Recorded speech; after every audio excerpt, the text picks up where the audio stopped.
Guyane, actualité. Bienvenue sur Radio Pays, nous sommes donc devant la poste de Baduel. Une grève illimitée va être initiée ce matin. Pour nous en parler, monsieur Georges Abdelkader, UTG CGT PTT, et monsieur Alphonsine Fabrice Sud PTT. On commence avec monsieur Abdelkader, bonjour. Bonjour. Merci beaucoup d'être en direct avec nous sur Radio Pays. Une grève illimitée qui s'initie ce matin après plusieurs jours d'essais de communication avec la direction de la Poste. Alors que se passe-t-il concrètement? Concrètement, la Poste elle a décidé de faire disparaître le service de la demi-nuit et de réorganiser certains services, donc du CTC, de jour. Donc les agents sont dans une situation vraiment critique où il n'y a pas moyen de discuter avec la direction. Le seul mot d'ordre, c'est la suppression de la demi-nuit. Un service qui existe depuis une vingtaine d'années. Et donc des personnes se sont investies, ont réorganisé ou organisé leur vie autour de ça. Et puis derrière, c'est aussi l'abaissement de leur pouvoir d'achat. C'est simplement pas acceptable aujourd'hui que la Poste, qu'elle n'ait pas mis de plan, qu'elle n'ait pas discuté avec nous, qu'elle n'ait pas cherché à avoir avec le personnel quel moyen il y aurait. C'est simplement faire des économies sur la tête des postiers guyanais et qui plus est là, pour être très précis, sur les collègues de la demi-nuit, donc du centre de tri. Alors vous avez essayé, puisque depuis quelques jours c'était en négociation avant le préavis de grève, pas d'entente, pas de communication avec la direction?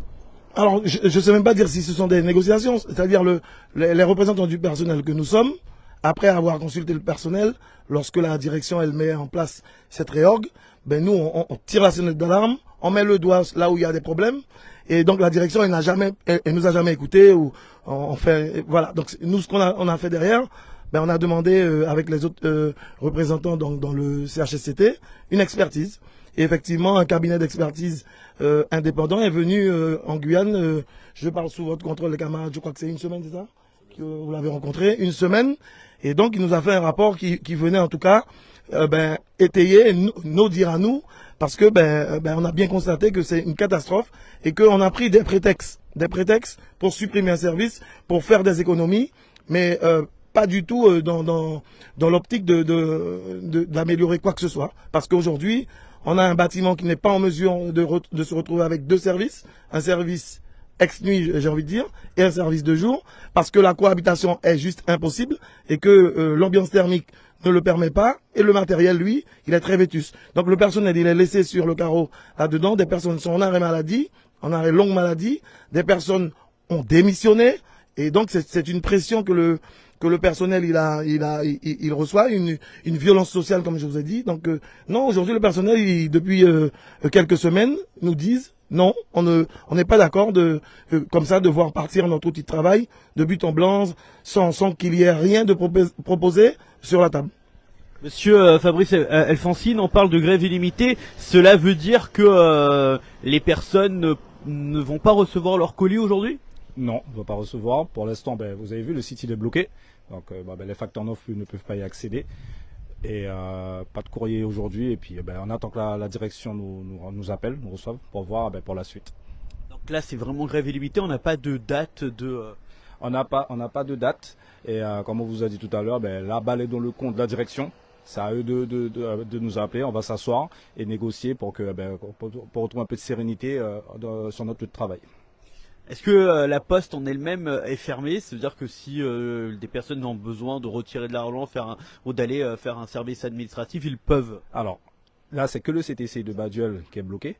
Mais tout ce qui est BGPN, réseau ou le centre financier, c'est toujours ouvert et ça fonctionne toujours. Alors vous parliez tout à l'heure d'un service de nuit. Le service de nuit, quel est son rôle? Qu'est-ce qu'il fait? Alors, le service de nuit, pour savoir, il commence à 18 h. Et il termine à minuit, il reçoit tous les courriers, on va dire, internes, disons, de la Guyane même, de Cayenne, et les courriers, les colis qui nous viennent de l'international, de la métropole, et ça arrive par avion. C'est ça, et après ils dispatchent, ils font le tri en tout ce qui est colis et courrier pour les facteurs pour le lendemain.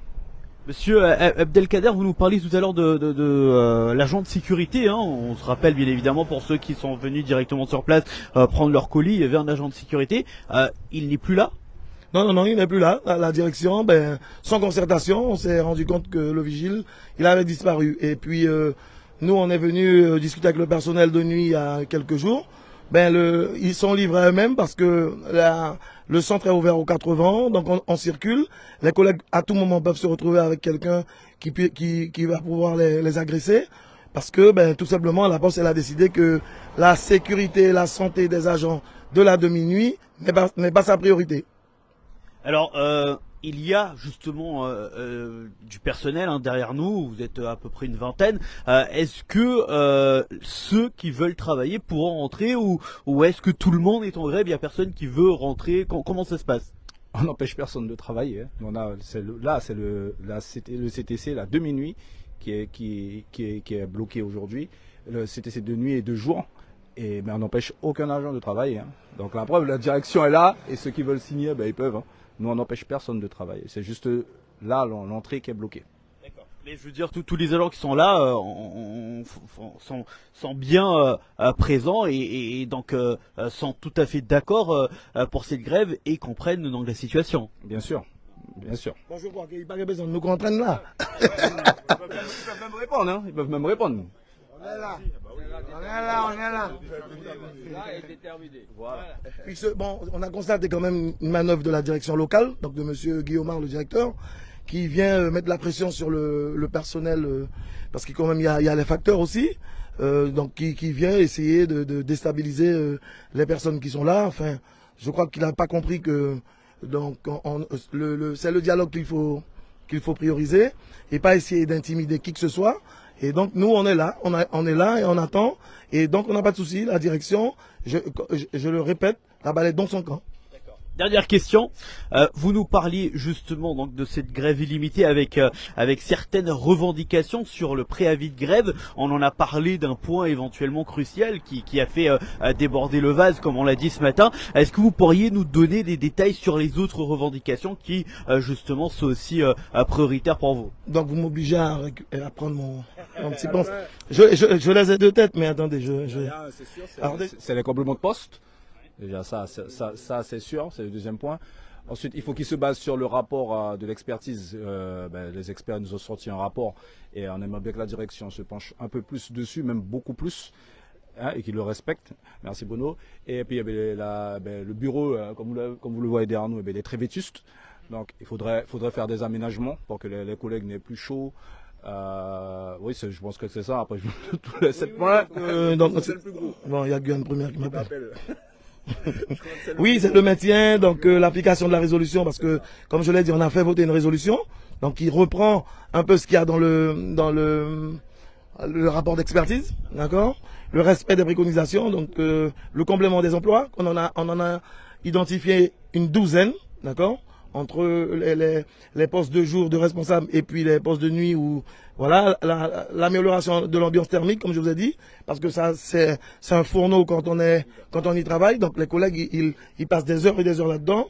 Voilà, mise aux normes du matériel, et encore Guyane Première qui voilà, remplacement et mise aux normes des affichages. Voilà, donc oui, donc je crois qu'il y a 7 points.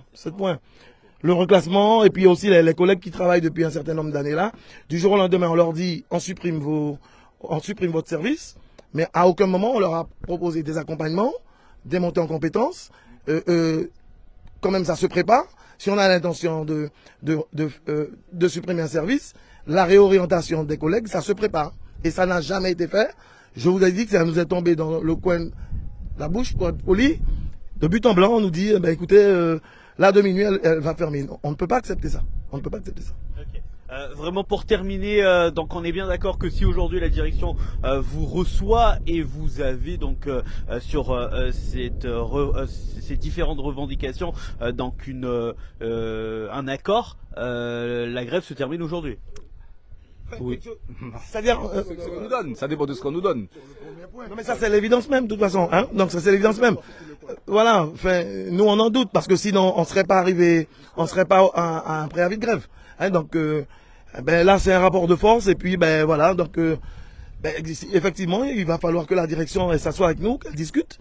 Mais si c'est aujourd'hui, c'est aujourd'hui. J'en doute fort. ce sera un autre jour, mais ça va certainement, il y aura. Le mouvement ira en se durcissant, je suppose. Pas d'argent, mais on a du temps. Ça. Oui, je suppose, mais sous quelle forme, on ne sait pas. On ne sait pas. Hein. O News Radio sur outremernews.fr.